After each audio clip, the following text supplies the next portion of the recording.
Asian financial crisis of 1997. There was an overheating of the economy, and the rapidly growing Southeastern Asian countries formed a bubble.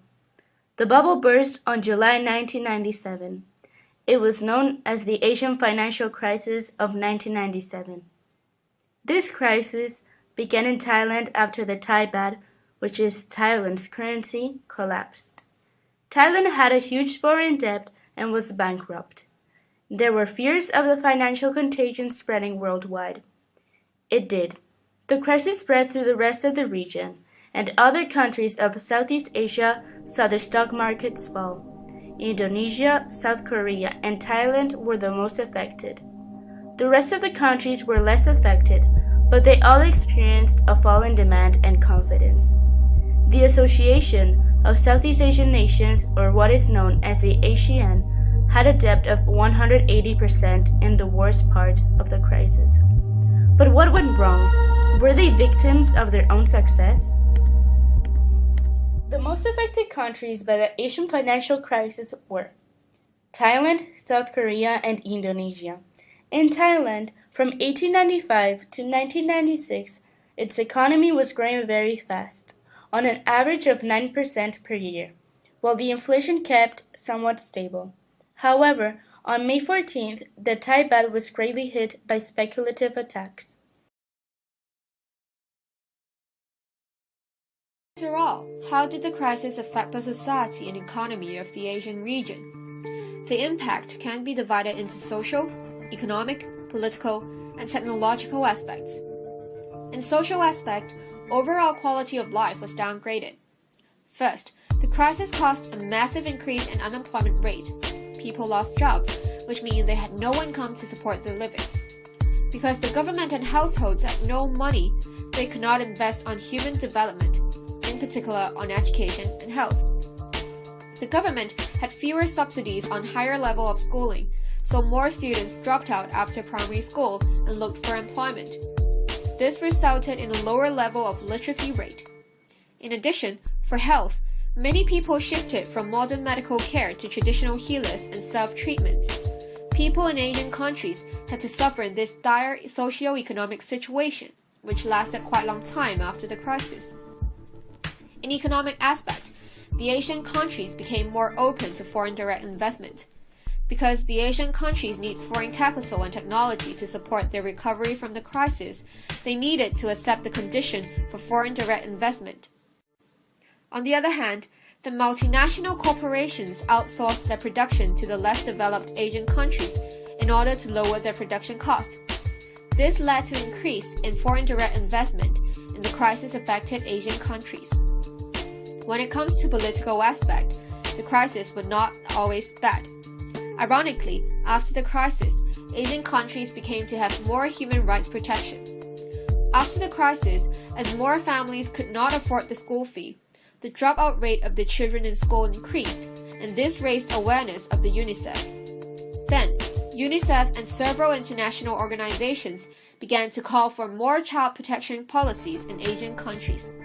Along with integration of child protection services, the governments of the Asian countries began to implement broader social protection policy. Lastly, in technological aspect, Asian countries eventually started to put more emphasis on technological advancement. After the crisis, they invested much in research and development in order to sharpen their competitive edge. For example, South Korean government launched a new initiative called 21st Century Frontier Technology R&D Program. The crisis indeed encouraged the Asian countries to have more competitiveness in the global market with investment on technology. There are a lot of underlying causes leading to the outbreak of the crisis, but here we'll pick up two. The first underlying reason is that there were no prudent regulations in the Asian countries when they liberalized their financial markets. Firms were allowed to borrow money with unprecedented records. On the lender side, financial institutions granted credits to Asian firms, even though those firms were already heavily in debt. How did this happen?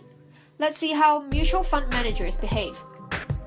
First, their performance is usually evaluated against their peers. Thus, The best option for the fund managers were to follow their peers' actions closely. Then, every fund manager started to extensively lend to firms with notorious credit record. Money lending from these institutions accounted for 95% of the short-term loans, which contributed to the financial crisis. The second underlying reason is a lack of risk management. Before the crisis, the Asian market looked so lucrative because of falling interest rate and liquidity expansion. Hence, financial institutions in the West rushed into the market and fought for a greater market share by expanding credit irresponsibly to projects obviously low in return. On the other hand, domestic firms and banks over-relied on the government because in Asia, businessmen and government had too close relationship, which is often referred to as crony capitalism. Financial intermediaries expected not to bear the full cost of failure because they believed the government would pay for them. In other words, there was no incentive to effectively manage risk. Then what would be an immediate cost? Let's say in simple, currency attack.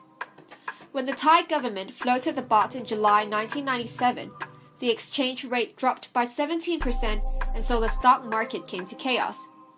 Due to the fluctuation of baht, Philippine peso, Indonesian rupiah, Malaysian ringgit, and even Hong Kong had become targets for international speculators.